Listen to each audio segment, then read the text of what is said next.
You're always ready. I'm ready. All right, so first of all, you stay pretty busy. We've been trying to get an interview now for like ever. Talk to me about what that's like, I mean, and why it's so important for you just to be getting out there, attending everything, not just in Columbia County, but also in Richmond County. Well, you know, I've been campaigning for over a year, but the last 2 months, everything's really picked up a lot because this is, you know, crunch time, getting close to the election. And I want people to vote based on each individual's accomplishments and abilities and their platforms, and not on how many signs they have around the county and things like that. So I think it's really important for me to be out every single day, starting early and ending up late, which is what I have been doing. So yes, it's been busy, but I think it's important to talk to the voters so that they know when they go in the poll exactly what they're voting for. And what are some of the concerns that you hear? Oh, you know, everybody talks about the traffic. That's a big concern. Stormwater is high on the list.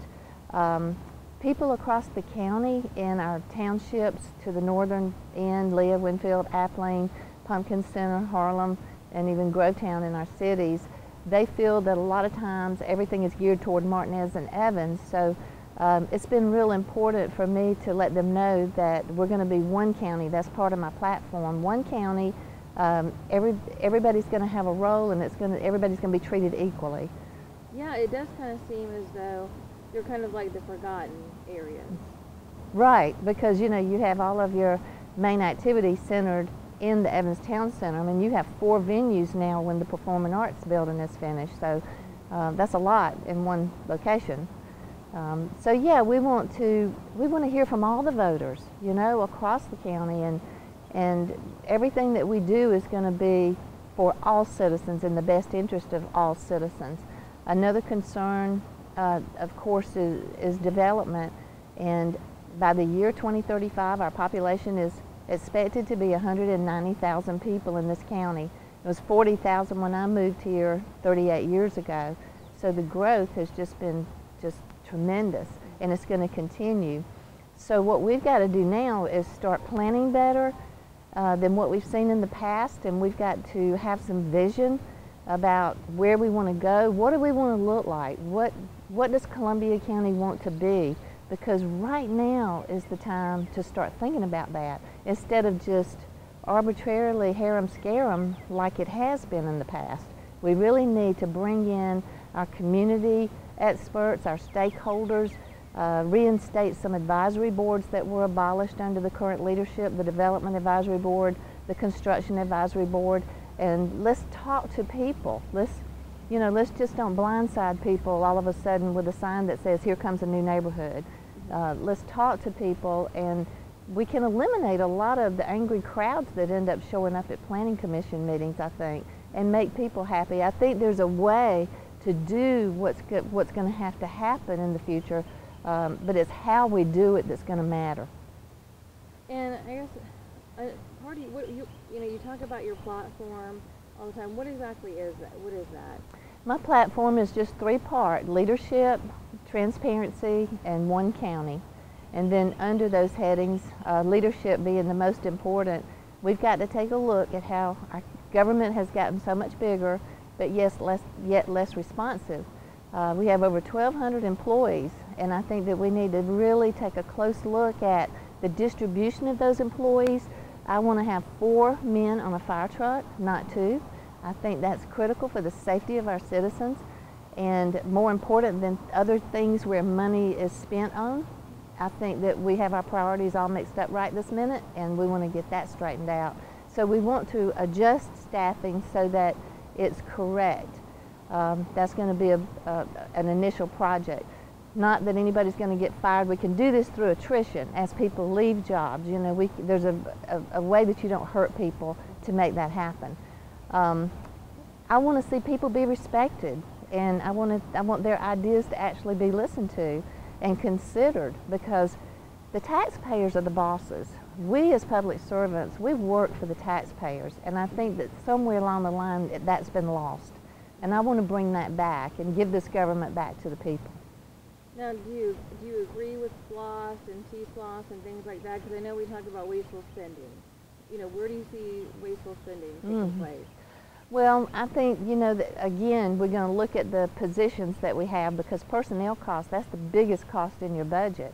I think that we need to be out of the entertainment business. We need to let promoters come in and put on shows and events for, you know, and pay the county rent. Let's start making revenue instead of losing revenue. And then look at where are areas where we have not really explored for additional revenue. I don't believe in taxing. I would like to see us be able to lower taxes. And if we can cut the fat and save money, and I don't mean in the operations, because in the operating budgets, that's where the public services are actually provided. That's where the people are helped. So I'm not looking at that, but I'm looking at just where are we just throwing away money, and I know that there are a lot of places that that's happening. Then we look and see, do we even need these additional, you know, the T-SPLOST? And I tell you this, I'd be all for T-SPLOST if it was only Columbia County that would vote on T-SPLOST. And if our citizens voted and said, yes, we would like to approve that, then I would be behind it completely, because I support what the citizens support. Mm-hmm. And, you know, when it comes to, do you see restructuring if you become chair anywhere inside? Because, I mean, you're talking about cutting, you know, personnel and stuff like that. Are there too many cooks in the kitchen? Well, I think we're very top heavy right now. I just don't see the need for that. I don't see the benefit of that. We have division directors who always have been paid very well to do their jobs, and those people should be expert enough that they can run their departments and their divisions without micromanagement from 3 administrators. I think that's too much. And so definitely that'll be something that I'll be looking at right away. Now some say that you might make the chair a full-time position. Well, what do you think? you know, I'm going to be paid part-time money, but I'm retired, so, you know, what time it takes for me to accomplish as much as I can that I have promised to the citizens of this county, I will work.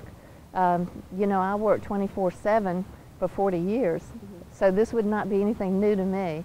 Taking care of people on holidays, on weekends, when I'm at the beach, you know, that's just common for me, and I want to set up communications with the people like I used to have, so that people are aware. Transparency is huge, I think.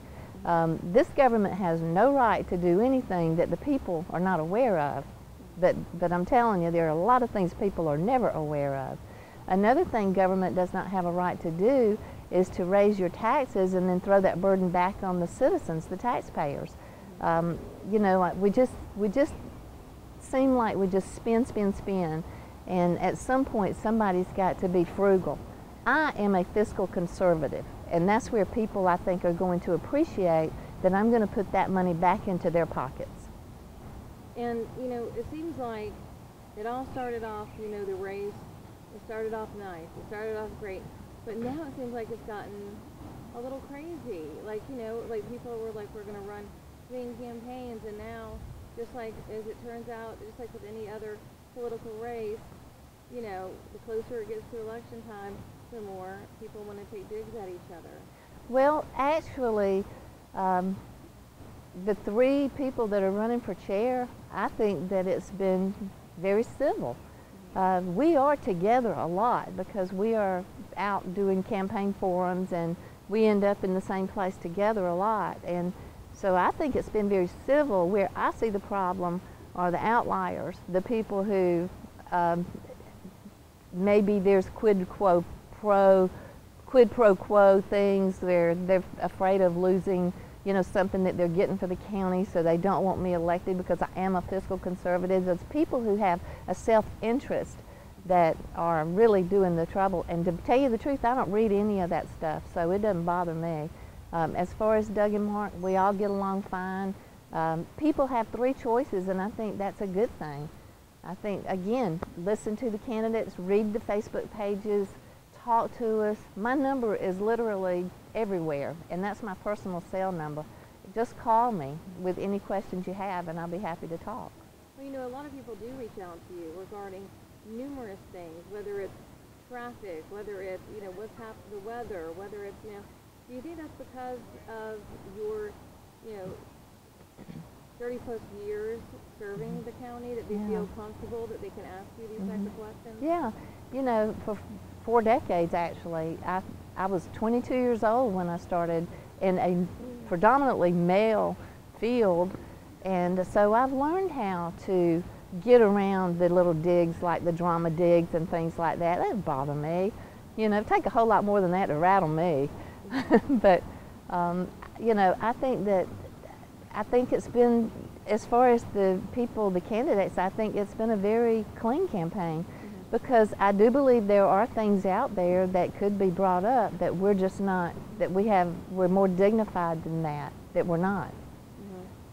And so back to, I mean, I think people feel comfortable with you because you've been out there on Facebook letting them know, I mean, all throughout the years, whether it's weather, whether it's traffic. And I still do. And it's not that they feel comfortable with me as much as it is people trust me.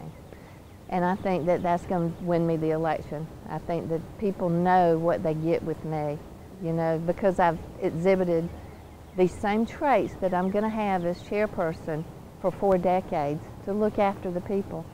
I care about them, and I think they know that. Now, going back to digs, I've been hearing, oh, Pam Tucker's blocked me, Pam Tucker's done this. What do you say to that? Oh yeah, I mean, if you come on my Facebook page and you get nasty with me, I'm blocking you. I have no problem with that. It's the most wonderful feature, because you can go on your own page and, you know, rant and rave or whatever your problem is. Most of those are people who are for the other candidates, and I understand that. And you know, I've said it over and over, when I win, I'm going to represent you and do work for you and serve you the same as I am people who are telling me that they're going to vote for me. I'm for all the people. It's going to all be fine once the election's over. It's just right now, there are a few little people out there that don't mind getting on Facebook and being pretty nasty. And I'm not, you know, I block you if you do that on my page. Yeah, well, in the news business, we know all about that. Yeah. No, I like the fact, I think it's a smart move that you're reaching out. We were talking about billboards in Richmond County. Talk to me a little bit about that, you know, reaching out not just in Columbia County, but Richmond County. Yeah, well, a lot of that is because, you know, I don't have $150,000 like some of my opponents do. I have a real grassroots campaign, so right now with my in-kind contributions and my monetary, I'm right around $50,000, which is really pretty good for a commission campaign. And so in-kind contributions have been helping me with the billboards, so I'm happy wherever I'm able to get a free billboard put up. And if it happens to be at Robert C. Daniel Parkway, I know that a lot of Columbia County citizens ride that road all the time. So that's why some of them are in Columbia County, Richmond County. Okay, and can't remember what I was gonna say. I had another question. Hold on, Pam, just give me a second. I'm good. The sun feels good. No. We talked about reaching out to Richmond County. We talked about, because I know the minute I stop this interview, other things are going to pop up in my head. Oh, grassroots efforts. You know, compared to the other candidates, your campaign seems to be completely different, and it's really citizens help, you know, volunteer, you know, driven. Right. Yeah, I've heard both of the other candidates say that theirs are grassroots campaign. Mine is a true grassroots, not a single paid person. Everybody's a volunteer. And people, I just had somebody right before we started this interview come on and say, hey, I want to sign up as a volunteer. So it's constant that people are coming to me and wanting to help me. It's grassroots all the way. I mean, like I said, $50,000 worth of campaign contributions and in-kind contribution, which are having my campaign cards done for me, you know, and given to me. So you can't discount, even though it's not monetary, you can't discount the value of the in-kind contributions. And just all the support that I get. I mean, you can look at my Facebook pages and see that I have a tremendous support from the citizens. And when it boils down to it, signs aren't going to win, endorsements aren't going to win, and money's not going to win. It's going to be the people who go and vote.